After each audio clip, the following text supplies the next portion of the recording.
सिर्फ 5 मिनट का मदरसा कुरान और हदीस की रोशनी में। 15 रमजानुल मुबारक। नंबर 1, इस्लामी तारीख। दूसरी जगह जरूरत पड़ने पर मुअल्लिम का इंतजाम करना। खैरुल कुरून में अक्सर ऐसा होता है कि इल्म दीन सीखने के लिए अगर दूसरी जगहों से मुअल्लिम को बुलाने की जरूरत पड़ती तो वो लोग उसका भी इंतजाम किया करते थे। एक मर्तबा मुल्क शाम से यजीद बिन अबू सुफियान ने हजरत उमर रजीअल्लाहु अन्हु की खिदमत में लिखा कि शाम में मुसलमानों की तादाद काफी बढ़ गई है, अब उन्हें कुरान सिखाने और उनके अंदर दीन की समझ पैदा करने के लिए कुछ अफराद की जरूरत है, इसलिए अमीरुल मोमिनीन आप वहां से कुछ मुअल्लिम भेजकर मेरी मदद कीजिए।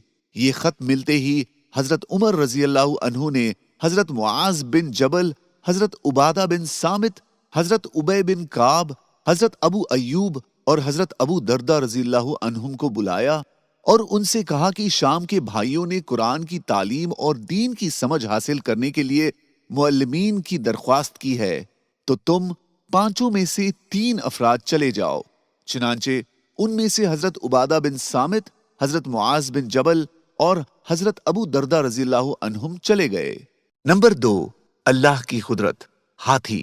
अल्लाह ताला ने दीगर जानवरों के मुकाबले में हाथी को बड़ा डेल डोल जिस्म वाला बनाया और जबरदस्त ताकत अता फरमाई। उसके पैर इमारत की 4 सुतूनों की तरह मजबूत दिखाई देते हैं, कान बड़े पंखे की तरह मालूम होते हैं, आंखें आम जानवरों से भी छोटी होती हैं। सबसे ज्यादा अनोखी चीज उसकी सूंड है, जिसकी मदद से वो उन पहाड़ी जंगलात में जहां मशीनें और क्रेन नहीं जा सकती, वहां उसकी जिस्मानी ताकत और सूंड की मदद से बड़े बड़े दरख्तों को उखाड़ लिया जाता है। आखिर इंसान की जरूरत पूरी करने के लिए अल्लाह ताला ने अपनी कुदरत से कैसे कैसे जानवर पैदा किए। नंबर 3, एक फर्ज के बारे में। औरतों पर भी ज़कात देना फर्ज है। कुरान में अल्लाह ताला फरमाता है, नमाज की पाबंदी करती रहो, ज़कात देती रहो और अल्लाह और उसके रसूल की फरमाबरदारी करती रहो। नोट: अगर औरतों के पास निसाब के बराबर जरूरत से जायद माल हो या सोना या चांदी हो और उस पर साल गुजर जाए तो उसमें से ज़कात निकालना फर्ज है। नंबर 4, एक सुन्नत के बारे में। मांगने वालों को नरमी से जवाब देना। हजरत अली रज़ियल्लाहु अन्हु बयान करते हैं कि रसूलुल्लाह सल्लल्लाहु अलैहि वसल्लम से जब कोई हाजत तलब करता तो आप उसकी जरूरत पूरी फरमाते थे, अगर ना फरमा सकते तो उससे बहुत नरमी से बात करते और माजरत फरमाते। नंबर 5, एक अहम अमल की फजीलत, मस्जिद बनाना। रसूलुल्लाह सल्लल्लाहु अलैहि वसल्लम ने फरमाया, जिस शख्स ने अल्लाह को राजी करने के लिए मस्जिद बनाया तो उसके लिए अल्लाह ताला उसी जैसा घर जन्नत में बनाएगा। नंबर 6, एक गुनाह के बारे में।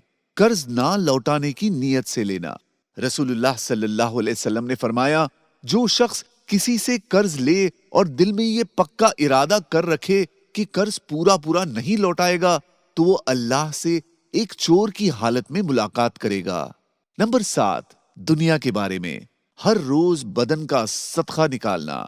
रसूलुल्लाह सल्लल्लाहु अलैहि वसल्लम ने फरमाया, हर इंसान के जिम्मे है कि हर दिन जिसमें सूरज निकलता है अपने बदन के हर जोड़ की तरफ से उसकी सलामती के शुक्राने में एक सदका अदा करे। नंबर 8, आखिरत के बारे में। जन्नती का ताज। रसूलुल्लाह सल्लल्लाहु अलैहि वसल्लम ने फरमाया, अहले जन्नत के सर पर ऐसे ताज होंगे जिनका अदना से अदना मोती भी मशरिक और मगरिब के दरमियान की चीजों को रोशन कर देगा। नंबर 9, तिब्बे नबवी से इलाज, तलबीना से इलाज। हजरत आयशा रज़ियल्लाहु अन्हा बीमार के लिए तलबीना तैयार करने का हुक्म देती थी और फरमाती थी कि मैंने रसूलुल्लाह सल्लल्लाहु अलैहि वसल्लम को फरमाते हुए सुना, तलबीना बीमार के दिल को सुकून पहुंचाता है और रंजो गम को दूर करता है। नोट: जौ बार्ली को कूट कर दूध में पकाने के बाद मिठास के लिए उसमें शहद डाला जाता है, जिसे तलबीना कहते हैं। नंबर 10, कुरान की नसीहत। नमाज कायम करो और ज़कात अदा करो।